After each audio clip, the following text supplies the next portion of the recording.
Welcome to Dungeon Mastery 123, where settings are made up and the rules don't matter. This module is a new series of modules we're going to be putting between our regular modules, something we can throw together quickly and easily between making our long-form content. And that was our first module, and that module is your first campaign. Getting your first game world up and running in your first actual campaign series, and doing it fast. One of the things that holds Dungeon Masters back is the idea of how much work and effort, how much detail they want to put into things, how much they think they need to put into things. Be aware you don't need to put in all that effort. That's a mistake. It's a misnomer. The truth is you only need the barest bones to get your game off and running. You can always add more later. Let me give you an example. The earliest setting I was dealt with in Dungeons & Dragons, both as a Dungeon Master and a player back as a kid, was Mystara. This fantastical land based off of historical Europe and other countries. And it had areas for everything from ancient Rome to medieval Italy, to Aztec nations and cyberpunk elves. All these things existed side by side in this huge fantastical world full of gods and immortals. But here's the thing. It didn't start that way. It didn't start with a dozen gazetteers and articles in Dragon magazines. It didn't start with 3 box sets. It started with a simple map. That map was a place called Threshold. It was supposed to be where the players are supposed to start, a simple town. No details, just a town out in the middle of nowhere. Players are supposed to either come from that town or travel to that town and go out to help it defend itself from local monsters. Threshold was the starting point. It was the jumping off point. But more importantly, it was the campaign itself. The Dungeon Master was expected to draw some simple dungeons, set the basic setting, and go from there. And that was it. And believe it or not, that's what we went with. That's what we did. We used Threshold, and we allowed players to roll some characters. That's all we needed. So with that in mind, we're going to help you build your first campaign setting, and even a campaign right now. And we're going to do it, hopefully, in another 30 minutes. So let's get started. First, our setting. As you notice, I can come up with a lot of settings, a lot of ideas, and these are fun. The latest one I've been thinking a lot about doing Conan-esque light setting, sword and sorcery and sandals and all that. First thing you should know is we're going light, we're going easy, we're using some simple rules in order to do this. So we're going with the Conan theme. So first thing we're going with is the idea of sword and sorcery. And so we're looking at burly men and powerful women using swords and fighting against some great hordes of monsters in ancient dungeons and ruined temples. Evil cultists with vast cults that are peppered through the world. Crypsides of decadence and vice, where the heroes squander their money and their time in gambling dens and drug halls. This is the world of Conan, and this is the world we're going to build. Alright, with that we have our general themes. We don't need to be too specific so far, but we have sword and sorcery, we have evil cults, we have the idea that, I think that, if I remember correctly, magic is always terrible and bad in Conan-esque fights, things like that, so we're going to make sure that the majority of the focus on this game is going to be about martials and melee combat. And that wizards, while they'll be there, they won't necessarily be your friend. In fact, they'll usually be your enemy. When they go into too many details or to do too many things, just enough to get started. Ooh, vice. Vice is also more important in Conan.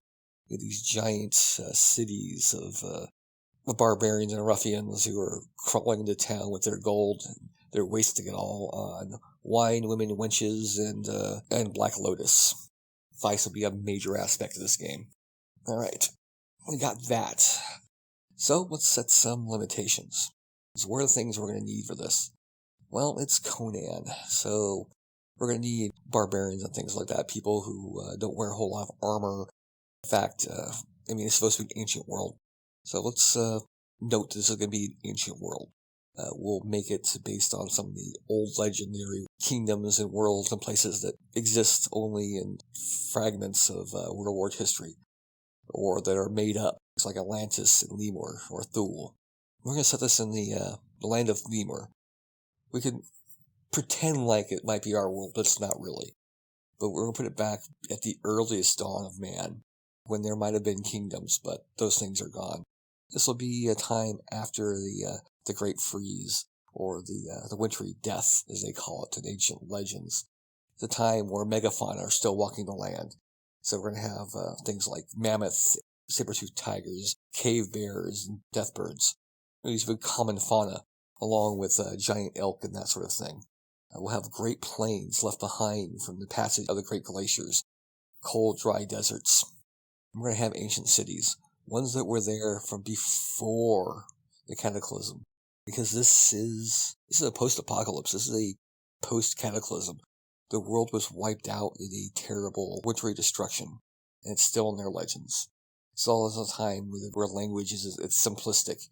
When you read something, you aren't just visually reading it, you're puzzling it through. There's no punctuation. There's no set spelling for many things. Many things are ideograms that may not be remembered.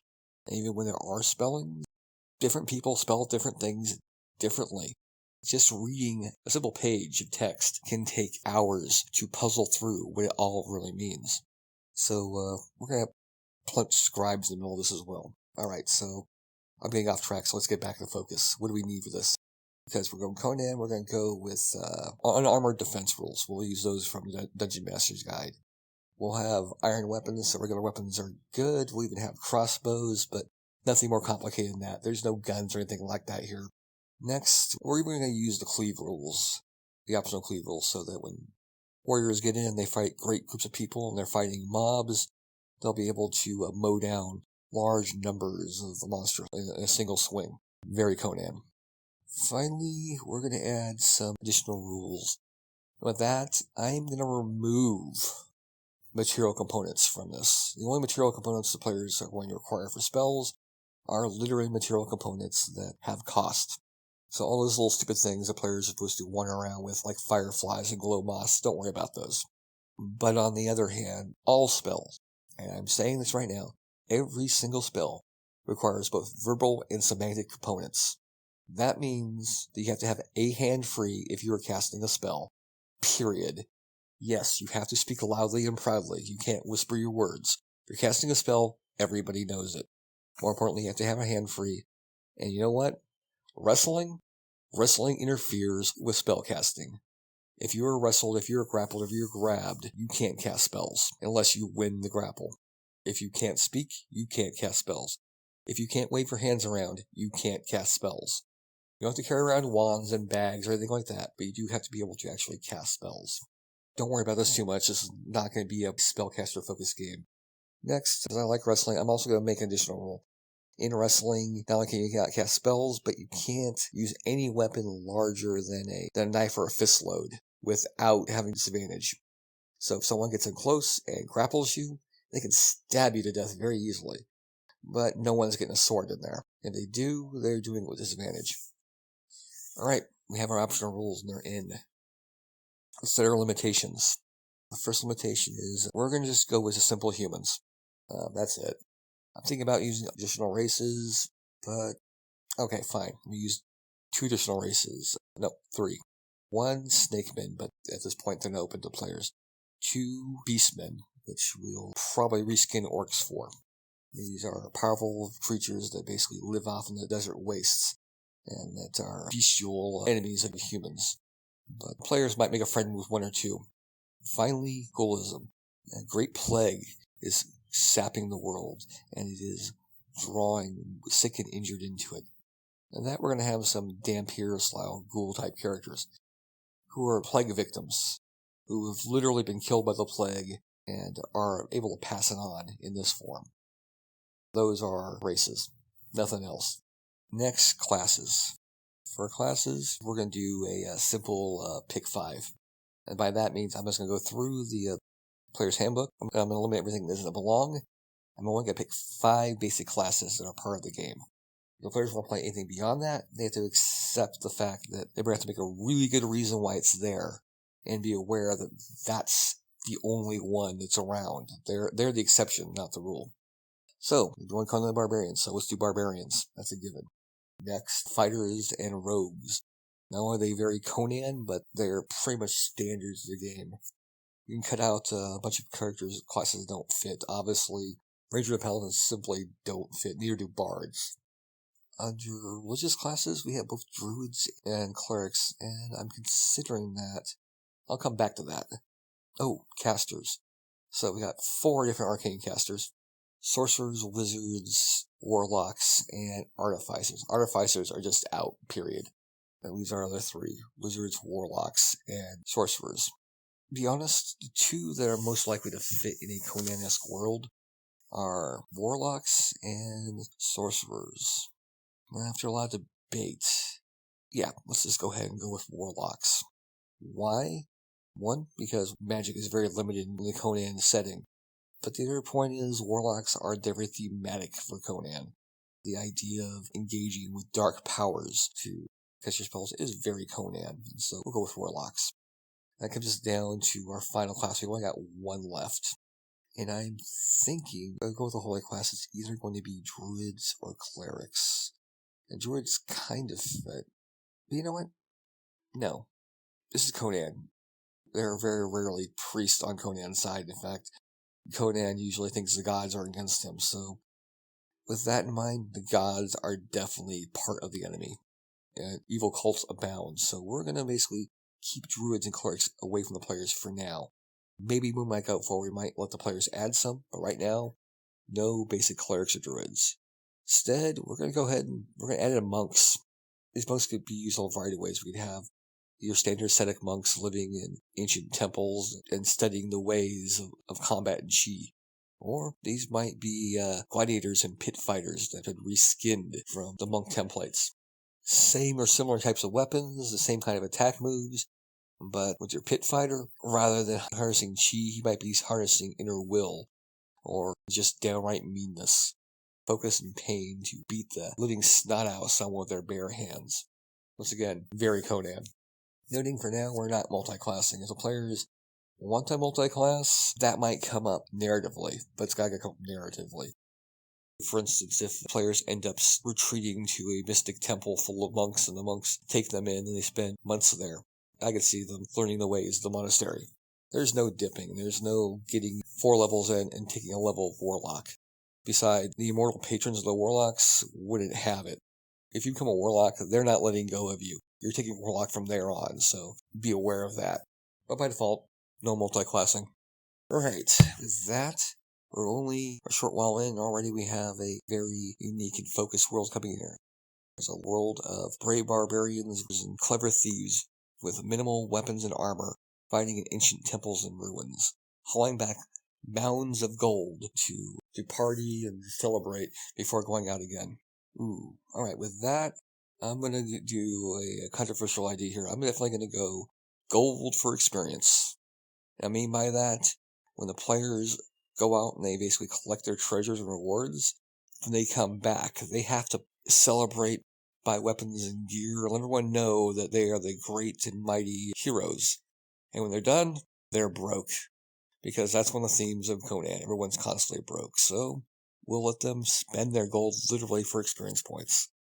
They come back, they're expected to party, and everything they spend on the party goes right into their experience. Defeating monsters, fighting beasts, all that kind of stuff doesn't get you experience. Getting that gold back, that gets your experience. Alright, with that, we now have a basic campaign framework. Brave men and women fighting foul beasts, evil wizards, and dubious cults. Alright, let's build our world. With that, like I said, in the beginning, they only had a map, and that's all you need. You need a map of some place that they can start off with. A couple more points of interest, maybe 2 or 3 that you make some notes about, and then a few more that are there for them to check out. We're going to use our rules of 1, 2, 3, and 7 here for this. So 1, we have our first place, our major starting point. And we are going to have this, the ancient kingdom of Ur. Ur is a massive town, a massive city. It is ancient and it is powerful. It's ruled by the king priest, Marduk. And Marduk is named after the god who basically rules this place. It should be noted that religion and faith in the world of Lemur is not organized religion the way we know it. Instead, the gods talk to their priests, Every single religion, every faith really formatted around a single prophet who speaks for their individual gods. All the priests worship the prophet as much as they worship the god itself. And the prophet is the guidepost. They are the source. They dictate when the rituals take place. They dictate when the sacrifices take place. They tell players what the god's wills are. It's not about books. It's not about organized temples and faiths. Everyone is constantly listening to the prophet. And every city is ruled by one of these king priests. In this case, Marduk rules the city of Ur. And the god Marduk is the overlord of it. He is the ancient god of the sky, and he watches the world. The town itself is a trade town. Long ago, supposedly there had been gold and iron here. While there's still iron in the ground, the gold is long since gone. Instead, it's scattered out among caves and old ruins around the area, lost caravans, in haunted oases and deadly hag caves. Players, if they want to make a living, either have to struggle with a job in Ur, or they have to go off as an adventurer. And you know what the players are, they're adventurers. The thing to know here is that Ur is led by Marduk and his god Marduk, and that despite his overwhelming presence, Marduk is indifferent to the city. He cares little about what happens here. He allows his ministers and his army to run amok. Bribery and corruption are everywhere. Petty bureaucrats are petty despots who control entire wards. They run the city a combination of flippant cruelty and personal whim. There is little chance to get us to build anything of value because it'll only be stolen by those above you. Players are expected to spend their money as quickly as they can because if they don't, it'll probably be taken from them, either in fines, taxes, or just outright stolen. Crime is everywhere, and Marduk does not care. His cult rules the city and takes whatever they want, and to deny them is to deny the will of the god Marduk. And that we have our first city, a corrupt, crazed town of vice and corruption, of evil ministers and deadly cults and evil wizards. Welcome to Marduk. Let's put a couple more towns nearby. We're going to put the town of Muk and Eridu nearby. Eridu is named after the goddess Eridu, who is the queen of Marduk. Eridu is actually quite different than Marduk and Ur. Eridu, you see, is based around clay and pottery. The town is made of adobe and clay. Eridu is famous for its pottery, and it makes incredible ceramics. They're fine porcelain and light pots, careful crafting and incredible sculptures. It is said that Eridu, they make arrow tips made from fine ceramic, so thin that it could slice through a mammoth with a single arrow, but so light that the archer can carry dozens of arrows without being burdened. Whether that's true or not is yet to be seen, but Eridu is much different than Ur. Eridu is expected to pay homage to Ur, but is in contest with Ur. You see, Marduk and Eridu, the two gods, have been in conflict for quite some time. You see, he is the king and she is the queen, and they do not like each other anymore. Long before frozen death of their son Tyr, he ran amok. He was one of the 6 brothers, and he was the most destructive one, and he was the most powerful one as well. He decided that he was going to conquer the world. He went forth and attempted to destroy everything and bring everything under his control, but in the end, he went too far. He conquered the world, and himself in the process was conquered. It is said that his brothers turned against him. His great city was destroyed and is lost out there in the waste. For that, we're going to put the legendary city of Tyr, along with Eridu and Ur. And Tyr is a lost city. It's supposedly led by the god of war Tyr, who no longer exists. Supposedly Tyr is dead. Doesn't mean war is dead. It just means that a new god of war one day might be chosen, or that the other gods might fight over that position or role. That there Supposedly should be a great war of the gods to determine who the great new general will be, and we'll see that. That city lies out there, lost in the wastes, waiting for someone to arrive and either resurrect Tyr or find the god who wants to take his place. And with our final town, we are going to have Hess. Hess is our northernmost town. It is near the Lost Wastes, and it is the most fascinating town because Hess isn't one that was built by man. It was built from before the cataclysm. Hess is an ancient city. Everything around it, there are visions and symbols of the snake god Hess. No one knows anything about the snake god anymore. They simply know that at one time he existed and he ruled the world, and that he is long gone. He existed before the time of the gods, before the time of man. That is the only thing that remains and is known, though his ancient statues and ancient temples stand everywhere through the city. The city itself is built on the remains of this ancient monstrosity, and it is one of the few cities that has no god. As such, it is a strange and odd place, a place supposedly filled with victims of the walking death, the ancient plague that robs men of their lives, leaving its victims either shallow, sunken albinos who live deep underground, craving human flesh, or killing them outright and leaving them wasting away into nothing. Congratulations, with that we now have a campaign. We have a main town, Marduk. We have a sister town, Eridu.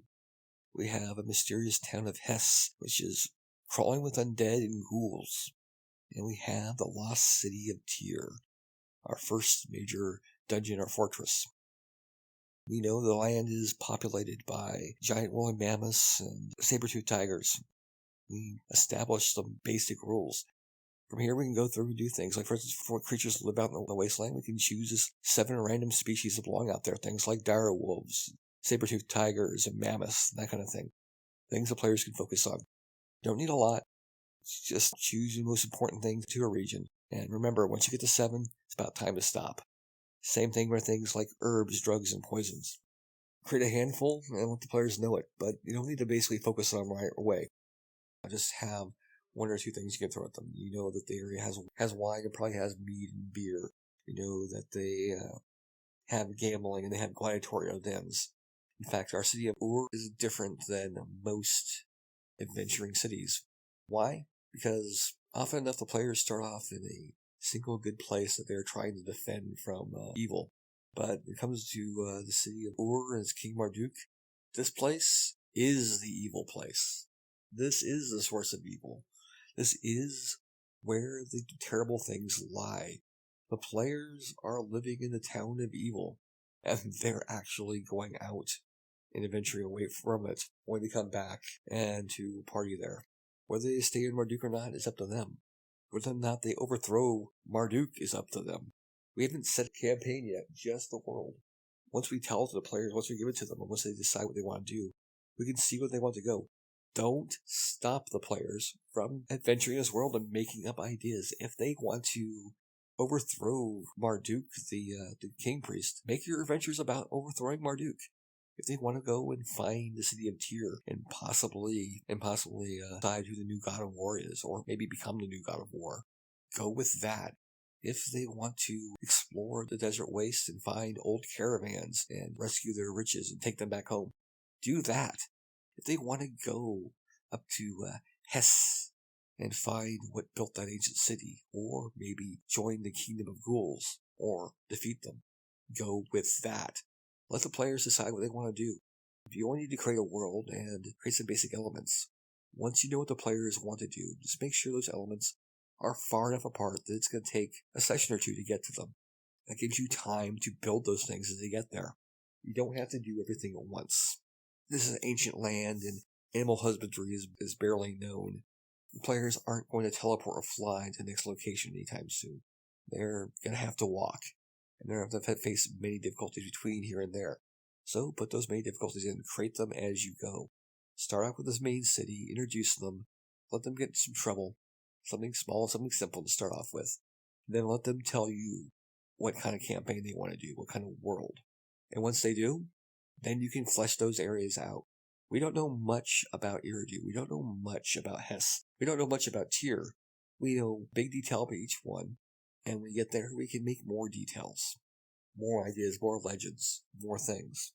Because this world is a very unique place, very different. It survived a major cataclysm. It is crawling up and building a new world for the first time, but it is a corrupt world, a tainted world, a world built on lies and destruction. Why? Because this is a world ruled by the gods. Small gods, petty gods, gods that control only certain places, gods that fight or have a hierarchy. But those gods have a secret, one that the scribes have been able to determine. The scribes who have been able to find bits and pieces of old literature, old scrolls, things written on tombs, things contained in old relics and legends, things even passed on to them by the living dead. That is a secret that they've only recently discovered and only begun to whisper among themselves and pass back and forth through writing. The secret is, the gods are lying. And here's the best thing about it. When we made this setting just now, we went above and beyond. We made some gods. We made actual cities. We chose classes. We made some rules. You don't need to do that. For your first campaign setting, you're going to run the game pure and simple, as written. Can you cut? Can you reskin? Absolutely. But you don't need to do that. All you need is some place to start from, some basic goals, and then let the players guide you. The players help you decide what the campaign is. Can you and should you have some ideas? Yes. But be aware, this is their story, not yours. It's your world, but they're the main players. They're not necessarily going to do what you want them to do. They're going to be motivated by all kinds of things. So just create what you need and go from there. The rest will unfold by circumstance, by ideas you come up with and ideas they have, their goals and their motives. If you go just what you plan out, what you prepare, you can spend a lot of time focusing on things you'll never use. Or you'll force them to use things they don't want to use. Either way, one of you is not going to be happy. So, just get a basic framework together and go for it. Start your campaign, start your idea. Take a few minutes of time, take an hour, and come up with some ideas. And then grab yourself a map and run your first game. With that, we're done for now. Good luck and good gaming.